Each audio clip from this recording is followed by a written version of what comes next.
Gabor has all the stuff. And Adam is from the Wigner Data Center, and he will speak about the monitoring the ALICE analyze facility infrastructure, operation, and visibility, which is one of the joint project of us, which we are very proud of, and even the CERN is very proud of us. So, Adam, you are Thank ready? you very much. Yeah, please. So in the last minute, fortunately, okay, this is a data center, so every day, anytime, something can happen. Fortunately, we could handle the situation. So I can be here and continue with my talk. And thank you for the introduction, Gergely. So I would like to talk a little bit about monitoring. Last year, I did the same, and I would like to summarize what happened in the last year, during 1 year, and what are our future plans and how to continue. I try to be on time, so if you have any questions later on, you can find me afternoon. So let me jump into the details. So the data center as well, maybe you have heard of it, started in 2012, and CERN occupied 3 data center rooms from the 4 altogether. They were here 7 years, and during these 7 years, we learned a lot from them.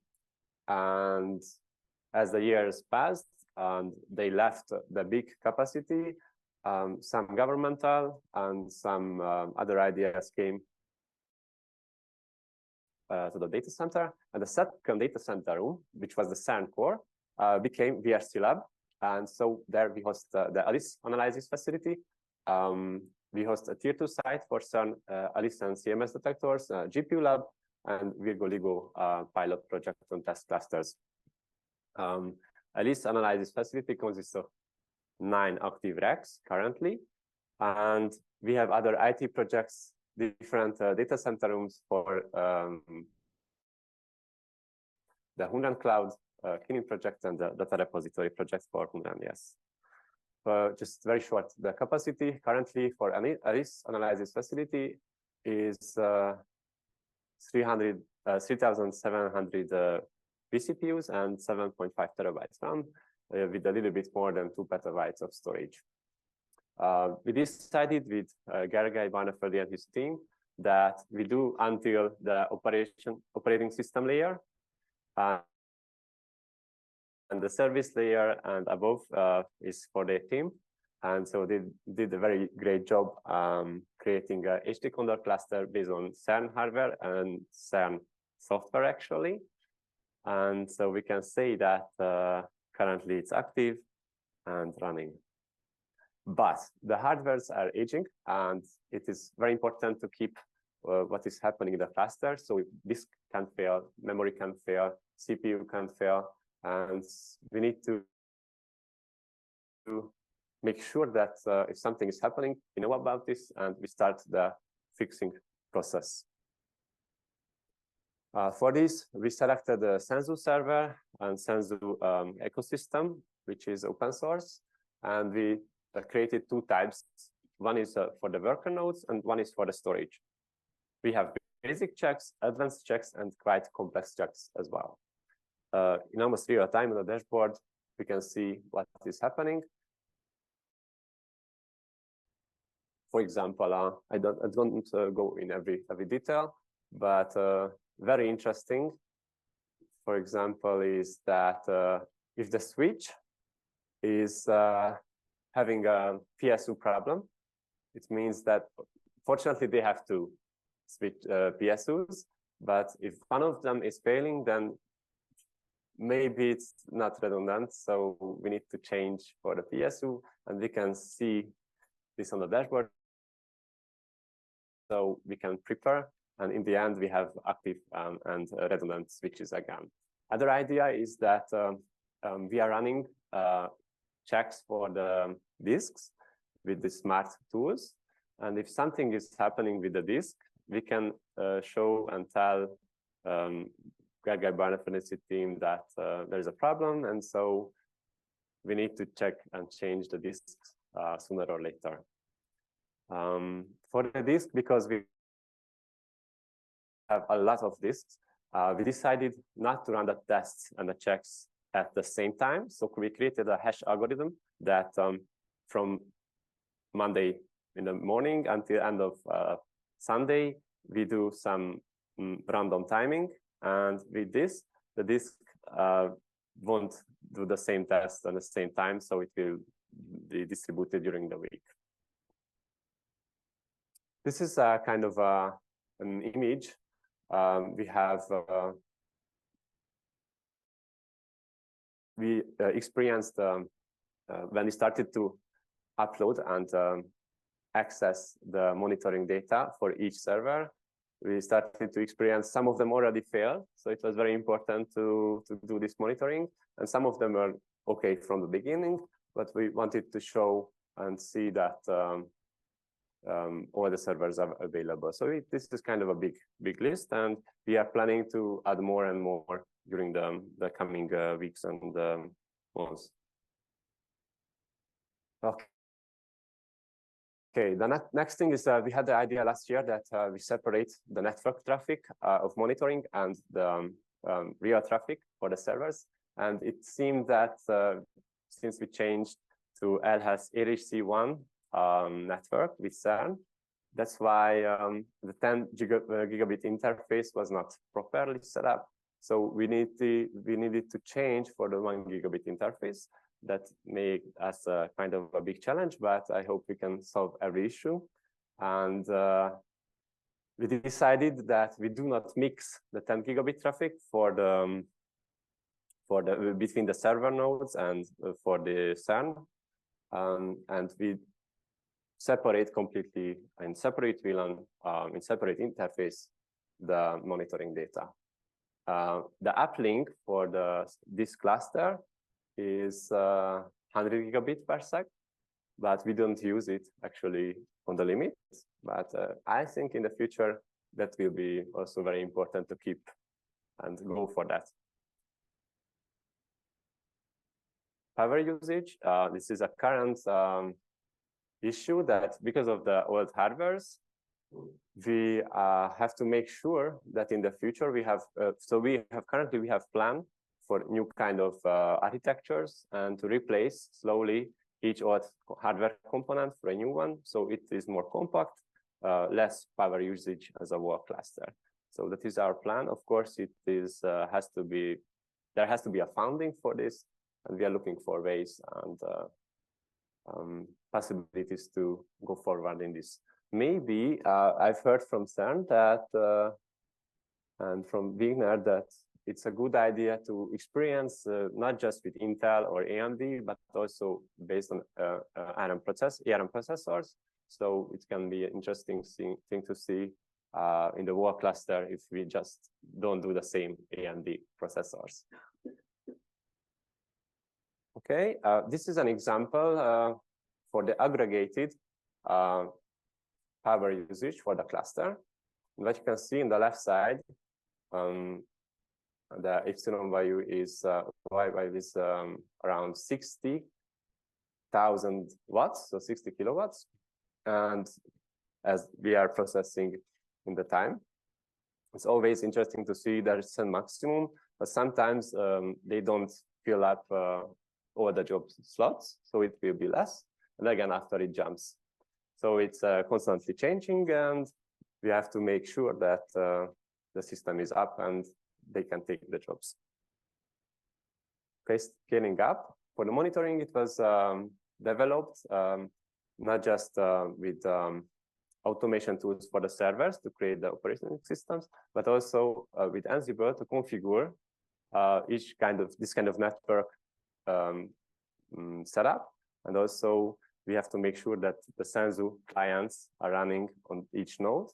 And for this, we don't do it manually because we have about 100 servers. So we need to make sure that Ansible was written. And for this, we have a big inventory of servers. So maybe later, if you want to add more, it's very easy, just add 1 or 2 lines and you can continue. Also for inventory, we use Netbox, which is for rack layout, server layout, switch layout, IP addresses, VLANs, monitoring VLANs, and the cabling, how they are all connected to make sure if something is needs to change, we can calculate easily what is necessary. There is an example rack here. I hope you can see. So basically, we actually copied this kind of model and finalized this model when we started Alice Analysis Facility 2 or so actually, this is the same concept what we had in the CERN era. So in the top, we have core switches, console access, management access, one master switch with other kind of switches. Then after, we have these 2 units high configured worker nodes, and each 2 unit has 4 nodes actually. And for the storage, we have in each rack front end. And for front end with S cable, we have JBots with 24 disks each. So this is the concept, and we copied this 9 times actually. Okay, we have event and data history because it's not enough to see the monitoring data in real time. Sometimes we want to go back and check what is happening. Last year, there was a great idea to compare, for example, the CPU and the RAM usage and how they are actually come together, if there is a correlation or not, because we have sometimes limits on the servers. And it turned out that it is possible if we create an InfluxDB installment. This is also open source. And we installed this and we tested, and it works actually great. On the next page, I can show you some examples that not only is possible to select, for example, the CPU usage, but also it's possible to show only those kind of servers which are above 95%. We have sometimes problem that we give every resource for the job handling and the job runnings. So it turned out that it's better to keep a little bit of backup in the CPU, because if you give everything, then, for example, you cannot SSH into the server. It's so much occupied. So it was interesting for us to see which servers are this kind. And so we try to configure to a little bit have a backup.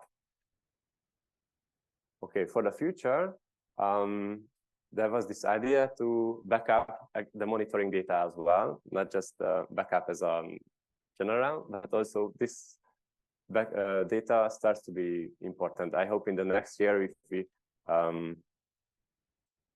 collect this kind of data, we can maybe share it with CERN as well, or for other projects, it will be useful how we are running this cluster, and maybe it will be used for example, the cloud. Maybe we can have some ideas from this. Okay, the next is that I had the idea to do also alerting based on some serious issues. So, for example, you can get a message or email, not just from the dashboard, or send this data also for the team, Vanaferi or Gabor Biro. And we also would like to use service monitoring to see also the HT conductor cluster, how it performs, and then we can compare it with CERN, what they can see. So together, we can validate that they also see what we see. So I think it's important. And for me, I think the next infrastructure would be the Virgo Lego cluster and also the GPU lab, because in the GPU lab, we could also monitor GPU RAM, GPU utilization, and GPU clock temperatures to have the guys maybe to operate it more easily and give them access for the cluster to see it better.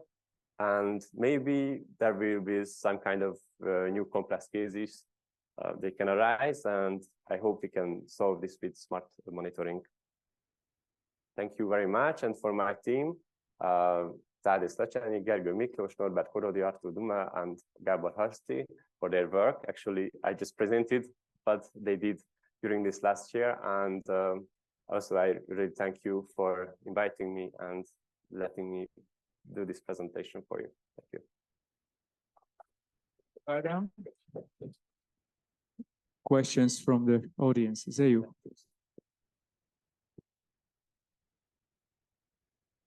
Thank you for your introduction. I'm interested in the hard disk you are using. In your slides, you mentioned that you are using the RAID-1 strategy for the redundancy array, right? For RAID 1, you mean? Yeah, RAID-1. Yes, yes. But that will reduce the storage size to half. And actually, your question is good. Yeah, but we use this for the root disk as only. For what? For the root disk only, for the server as a whole. Oh, okay. And for the storage cluster, there was an installation. It is called EOS from CERN, which is quite similar to Ceph cluster, as I understand. There is also redundancy. So if I mentioned 2.3 petabytes of raw storage, I think it's configured half, so around 1 petabyte. Okay. It's true. Yes. Yeah, thank you. Donny? Thank you for the presentation. I was thinking about when you talked about all the monitoring that you are doing, is there any estimate of the overhead that the monitoring itself brings to the usage? I guess it's negligible mostly for the memory, like the fastest components, but is it feasible for the disk checks, for example? It's completely not negligible. So it's a very good question. Thank you. Some say that if you do monitoring perfectly, it can be 4 times bigger than the thing you are monitoring. So you have to be careful how much you go into the detail, because you have some, how to say that, so you affect the running cluster. So you may have to make sure, for example, that these checks don't run each day 2 times or 3 times. You have to make sure only we are doing it 1 week, 1 time, for example. This is quite well configurable. Also, for example, the CPU, to check the CPU, what is the percentage currently, the usage, you don't have to do it every second. You can do it every minute, every 2 minutes, every 10 minutes. You don't need to be precise.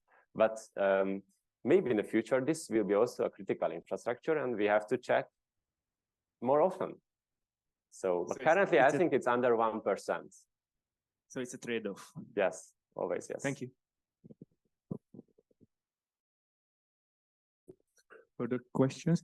Maybe Adam, then I have a question or remark that as far as I know, that there are students involved in this project also from different places. So can you say a few words about this? We had in the data center option to come and join us during university time, so they can write thesis about this. So it's always open. So somebody would like to do this in the future. So it's a very new thing we started recently, that we recognize that from the IT engineering and IT side, we have also possibilities to move to this HPC direction, and this is open. So if you know someone who would be interested in, we can have some projects then. Yeah. Actually, just one more remark also, that we have in this VRC lab, we have multiple projects altogether. So there is always a possibility to work on the other projects as well. But the long-term goal is to monitor everything in that data center room as well. So a lot of work to do. With a good trade-off as done. Yes. Okay, so if there's no further questions, so let's thank Adam again and all the speakers of the morning session.